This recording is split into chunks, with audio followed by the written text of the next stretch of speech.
जय हिंद प्यारे साथियों, आपके लिए एक बहुत बड़ी खुशखबरी है।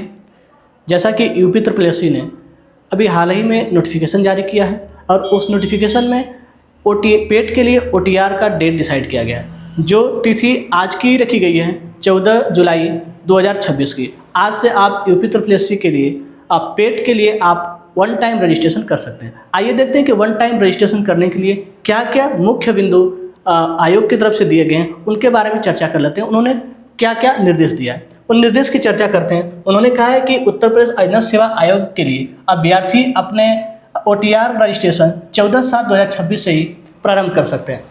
मतलब कि आज का ही दिनांक 14 जुलाई 2026 से ही आप OTR प्रारंभ कर सकते हैं। वन टाइम रजिस्ट्रेशन आप आज से ही कर सकते हैं, ठीक है। उसके उपरांत उन्होंने कुछ अपने निर्देश दिए हैं। जैसा कि उन्होंने बताया कि आपके लिए OTR बिल्कुल निःशुल्क है। OTR करने का कोई भी अतिरिक्त शुल्क नहीं लगेगा।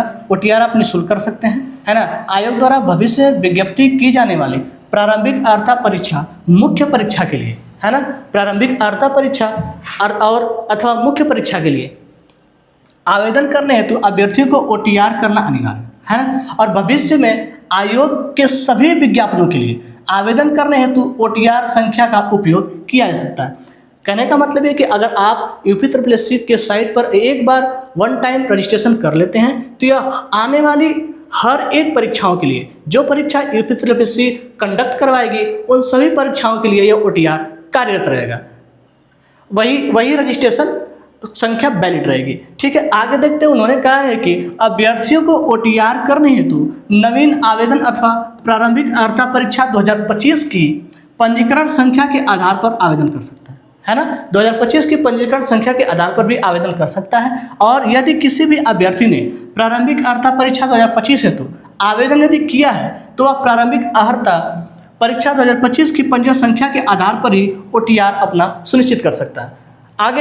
आगे देखते हैं, OTR के लिए अभ्यर्थी के पास क्या क्या होना जरूरी है। OTR करने के लिए आपके पास एक वैध मोबाइल नंबर होना चाहिए और एक वैध ईमेल आईडी होनी चाहिए। यह ईमेल आईडी और यह मोबाइल नंबर आपके जब तक ज्वाइनिंग हो नहीं जाती तब तक सक्रिय रहना जरूरी है, ठीक है। आगे देखते हैं, अनिवार्य है मोबाइल नंबर और मोबाइल नंबर ईमेल आईडी भर्ती प्रक्रिया जब तक कि संपूर्ण नहीं हो जाती तब तक सक्रिय रहना चाहिए। तो आप ऐसे मोबाइल नंबर और ईमेल आईडी का चुनाव करेंगे जो आपके भविष्य में हमेशा सक्रिय रहे, ठीक है। आगे कह रहा है कि मोबाइल नंबर एवं ईमेल आईडी का सत्यापन OTP के माध्यम से होने वाला है, ठीक है।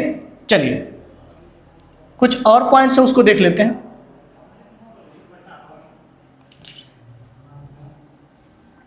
अगला पॉइंट है कि अभ्यर्थी का आवेदन पत्र और उसका नाम, जन्म तिथि, पिता और उनके माता का नाम, उनका गृह राज्य, गृह जनपद, हाई स्कूल की मार्कशीट OTR के लिए जरूरी है। और जब भी आप अपना फोटो अपलोड करेंगे तो इस बात का ध्यान रखेंगे कि आपका फोटो एकदम नवीन होना चाहिए। नवीन कहने का मतलब कि 6 माह के अंदर का भी फोटो चल सकता है। जैसा कि साफ कहा गया कि 6 माह के अंदर का फोटो ही अपलोड करेंगे, अन्यथा पुराने फोटो होने के परिप्रेक्ष्य में आपका फॉर्म रिजेक्ट किया जा सकता है, ठीक है। और जब आप फॉर्म अप्लाई करेंगे तो आप यह कोशिश करेंगे कि 50 से 100 KB के बीच में ही रहे ताकि फ़ोटो की क्वालिटी अच्छी बने। और जब आप अपना सिग्नेचर अपलोड करेंगे तो हिंदी और अंग्रेजी दोनों माध्यम में आपको सिग्नेचर अपलोड करना है, ठीक है। तो ये जो आपको दिनांक दी गई है, कहने का मतलब कि जो आज की दिनांक है, आज की दिनांक 14/7/2026, आपको अपना जाइए और आप यूपी ट्रिपल के साइट पे या फिर सरकारी रिजल्ट पे जाके अपना OTR सुनिश्चित करिए और आने वाली यूपी पेट की परीक्षा के लिए अपना रजिस्ट्रेशन सुनिश्चित करिए। तो आज के लिए इतना ही, धन्यवाद।